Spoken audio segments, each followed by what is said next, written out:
you're not behind, umepoteza umakini. Yes, you are not behind, you're just distracted. Hemrembo, so let's talk about how wakati mwingine kwa sababu ya expectations ambazo zipo kwenye jamii tunajiona kama tumechelewa kuachieve vitu fulani kwenye maisha, especially zile milestones ambazo zinaonyesha kwamba mtu amefanikiwa au ana maendeleo, kuna hatua anapiga na maisha yake. Milestones kama za the fact kwamba umefanikiwa kumaliza chuo, milestones za umefanikiwa kupata ajira au umejiajiri, una biashara yako.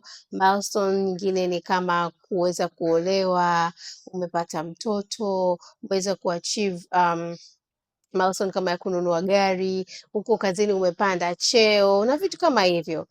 I know sometimes it's very easy kuona kama your life is not moving forward, and kusema ule ukweli, katika ulimwengu huu tunaoishi sasa hivi ambapo mitandao ya kijamii kwa sehemu kubwa ina influence, inashawishi namna ambavyo kwanza tunajitazama sisi wenyewe, lakini pia namna ambavyo tunatazama watu, namna ambavyo tunajithaminisha, thamani tunayojipa based on kile tu ambacho kinaendelea kinatuzunguka. So I have my notes here, kwa nitakuwa naangalia my notes.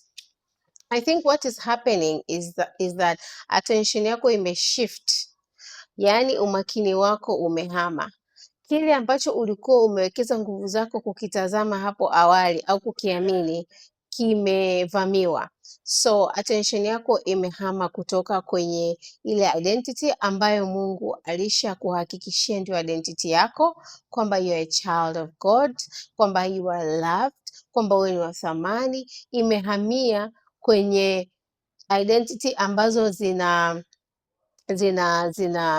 zinaletwa au zinapimwa kibinadamu. Identity ya the fact kwamba okay, you are a wife now, identity ya kwamba you are a mother, identity ya kwamba you are well off, uko vizuri kiuchumi. Lakini pia let me just check here, umeacha kufocus kwenye kile ambacho Mungu hasa alikuita ukifanye, lakini badala yake hata wale watu ambao walikuitia uwahudumie, the audience that he has called you to kuwahudumia, umehama kwa sababu unaona somebody else is doing this na they're winning na wanafanikiwa. Unasema you know what, maybe pengine na mimi nifanye, and I'll explain a bit later kwa nini this happens na namna ambavyo kisaikolojia kwa kifupi nitaelezea ni nini na namna ambavyo inaweza kukuathiri. Lakini pia sometimes attention yako imeshift kutoka kwenye wale watu ambao okay, I already talked about the audience that God has called you to, na tuseme tu mambo mengi sana ambayo kimsingi ndio wewe, yametikiswa kwa sababu umeweka attention yako au umehamisha attention yako kwenda kwenye kelele za huku nje. You're focusing on the noise outside you. Changamoto ndo iko hapo. You're not supposed to be focusing kwenye kelele ambazo zinaendelea. And listen, let me tell you something. Comparison is the thief of joy. And social media inaendelea kufanya ile hali ya kuto kujilinganisha na wengine kuwa ngumu kadri siku zinavyozidi kwenda. It's getting harder and harder kuto kujilinganisha na wengine, kwa sababu constantly tunakuwa bombarded na mataarifa na ma-information kuhusiana na mambo binafsi ya watu. Imagine somebody once said kwamba siku hizi we are living in people's bedrooms. Tunaishi ndani ya vyumba vya watu, tunaishi ndani ya vyoo, even sometimes tunaishi ndani ya maofisi ya watu. There is nothing wrong with that, but I think kwa sababu ya kupokea taarifa nyingi sana au kujua sana kuhusiana na wengine, inaweza ikakufanya ukajipima kulingana na yale matarajio ya kijamii ya jamii inayotuzunguka, ukajiona kwamba mbona kama niko nyuma, because ukiangalia huku watu wanakuwa engaged, ukicheki huku watu wanaona magari, ukiangalia huku watu wanaolewa, ukicheki huku watu wanasafiri internationally, ukiangalia huku huyu ameachieve hiki. So it can be really easy kuona kwamba I'm really truly behind. Lakini ngoja nikwambie kitu, nilisema nitaelezea kidogo kisaikolojia kwa kifupi sana hii ni nini. Kuna kitu kinaitwa fear of missing out au FOMO. So kwa sababu ya social media na mataarifa na mambo mengi, uko exposed kwenye vitu vingi, inapelekea unaona kama you're missing out. Kwa sababu hiyo basi unasema ngoja kwanza. There was a time kilimo cha matikiti ya maji ndo kilikuwa kinalipa, and then came sijui mambo ya sijui crypto, sijui kuna forex, sijui kuna there is a lot of, kuna mawimbi na mawimbi yanakuja from time to time. Kwa hiyo unajikuta kwa sababu unaona mtu fulani anafanya kitu fulani bila kuzingatia kwamba mwenzako hicho ndio kitu chake, hilo ndio eneo lake aliloitiwa, hicho ndio kitu chake ambacho Mungu amempa uwezo, ndio talent yake imelala hapo. Wewe unaenda kufanya kama yule. Kwa sababu gani? Kwa sababu you are afraid of missing out. Unaogopa kukosa hiyo opportunity au kukosa pengine faida inayotokana labda na hiyo product ambayo mtu anafanya. Kuna kitu kingine pia kinaitwa shiny object syndrome. Haina tofauti sana na hii. So basically unaona hiki sasa ndo kinalipa, kile ndo kinalipa, kile ndo kinafanikiwa. Sasa hivi hiki that's the it thing. Hiki ndo sasa hivi kitu kinacho trend. Na wewe unadandia hilo trend ya hiyo trend. My friends, please acha kudandia hayo matrend. Trends zinakujaga na kuondoka na hazitakaa ziishe. Kutakuwa na trends milele, yani kila siku. Ninachoweza kukushauri mimi, ninachoweza kusema kwako wewe ambaye you're feeling behind, lakini kimsingi ukikaa chini ukijipima utagundua kwamba you're distracted, ni focus on your lane. Napenda sana utambue kwamba we created differently. Tumeumbwa tofauti na tuna operate kitofauti. Hata watu ambao wako kwenye career moja, they still do things differently. Bado wanafanya vitu, kuna utofauti, kuna upekee ambao Mungu ametuumba nao. So focus on kile ambacho unajua for a fact Mungu amekuita kufanya, kile ambacho unajua ndio uwezo wako, ndio kitu chako. Kwa kimsingi, go back to yourself, be you. Acha kuiga, acha kufuatafuata nani anafanya hiki. Na sio rahisi sana lakini nitakupa mambo matatu, nitakupa hatua tatu ambazo unaweza ukachukua. Hatua ya kwanza ni kurealign. Hebu rudi kwa yule aliyekuita na akakutuma. Rudi kwa Mungu ambaye ameweka hiyo talent ndani yako, ameweka huo wito ndani yako, ameweka hilo kusudi ndani yako. Hebu rudi kwake, na ukirudi kwake omba toba, repent. Ukishaomba toba, mwambie Mungu, nimerudi, I am here, let's restart. Hebu niambie, inawezekana pengine umepoteza muda, miaka, hata miezi kwa kufuatisha kitu fulani ambacho anafanya mtu fulani kwa sababu tu amefanya kimetrend. Kumbe sio kitu chako. Na no wonder ukiiga wengine unashangaa it doesn't work for you, au hata kama ikiwork, hata kama ikifanya kazi sio kwa kiwango kile kama mtu mwingine ambaye ndio kitu chake hasa. Kwa hiyo kwa sababu pia umedandia hiyo trend ya hiyo trend, matokeo yake ukifanya na kwa sababu haifanikiwi au haistawi kivile, inakufrustrate. Na kikufrustrate ndo unaanza kujiona I'm behind. Hauko behind my dear, just distracted, okay? Jambo la pili ambalo unatakiwa kufanya ni focus on being better. Focus na wewe mwenyewe kufanyika kuwa bora zaidi. Jifanyie kazi wewe mwenyewe. Please, work on yourself. Nataka nichukue Biblia yangu hapa.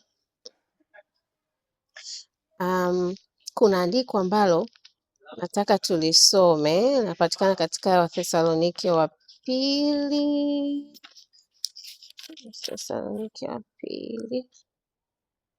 Sura ya 3 mstari wa 11. Hamisha hiyo focus yako kutoka kwenye mambo ya wengine na ipeleke kwenye mambo yako wewe. Shift your focus and start attending to yourself. Acha kuhangaika na maisha ya watu wengine. Acha kubabaika na nani anafanya nini. Neno la Mungu katika Wathesalonike wa pili sura ya 3 mstari wa 11 linasema hivi: maana twasikia kwamba wako watu kwenu waendao bila utaratibu, hawana shughuli zao wenyewe, lakini wanajishughulisha na mambo mengine.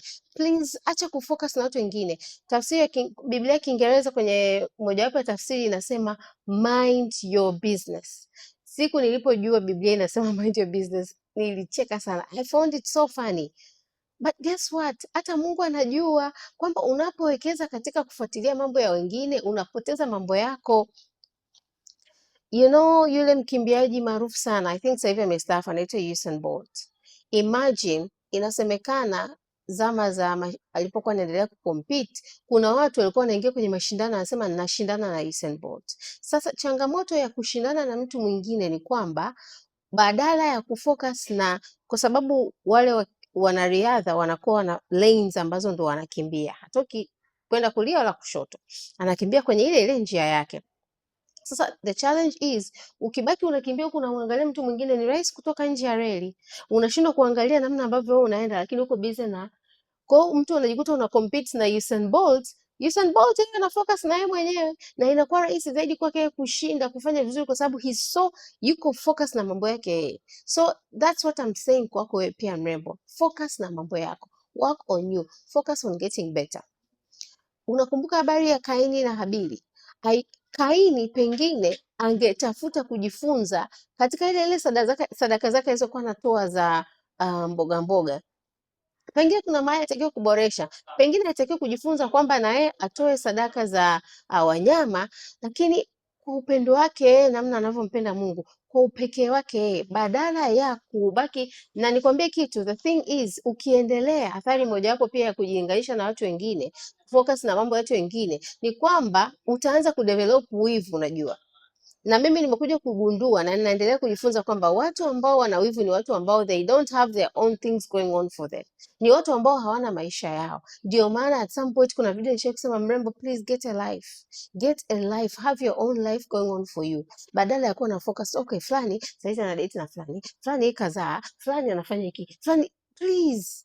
Hao unaofuatilia, they have their own life. Hata haya madrama anayokuonyesha in a way yanawalipa.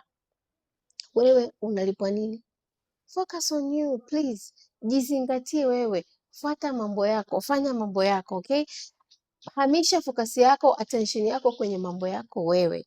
Focus on getting better. Sawa? Lakini kitu cha tatu ambacho unatakiwa kufanya ni remove distractions. Yes. Protect, linda malango ya macho na masikio yako. Unasikiliza nini?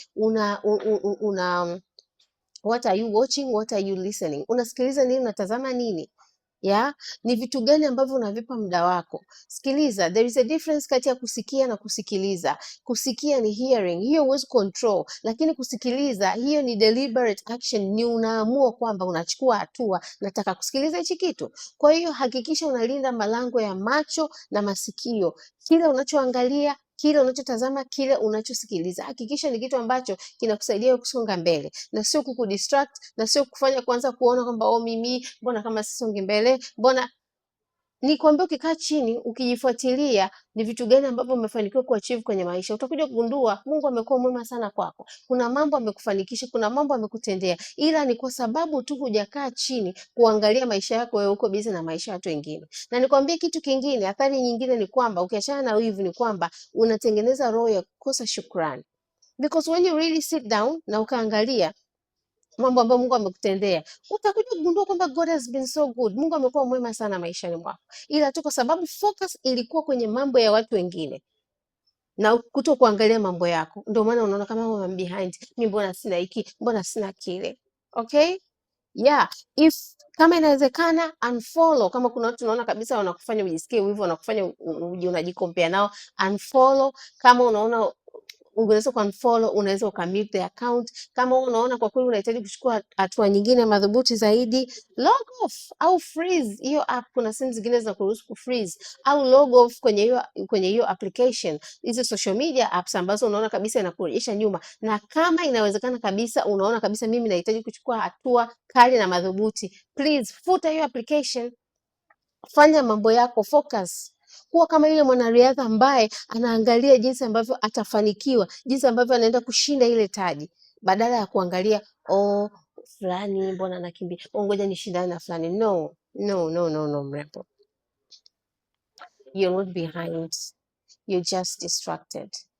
The sooner you decide to shift your attention, your focus, the sooner you will succeed.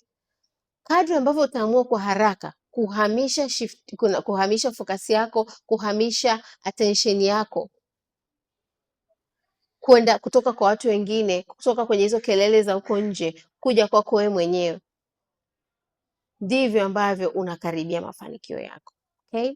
Asante sana kwa kunisikiliza. Kama una comments, tafadhali please leave it in the comment section. And as you can see, we have a microphone. Wow, wow, wow. Maendeleo. My YouTube channel is growing. Anyway, namshukuru Mungu sana kwa ajili ya watu ambao wameweka kwenye maisha yangu. One of my wonderful friend anaitwa Rudy, ndiye ambaye amesponsor hii upgrade. Mungu akubariki sana Rudy, God bless you so much. Thank you for being a blessing.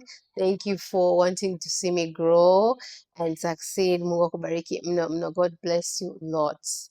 Na usisahau ku like and please, kama una swali au unahitaji mazungumzo, tuwasiliane kupitia WhatsApp namba ambayo inaweka kwenye description box. Niambie umejifunza nini?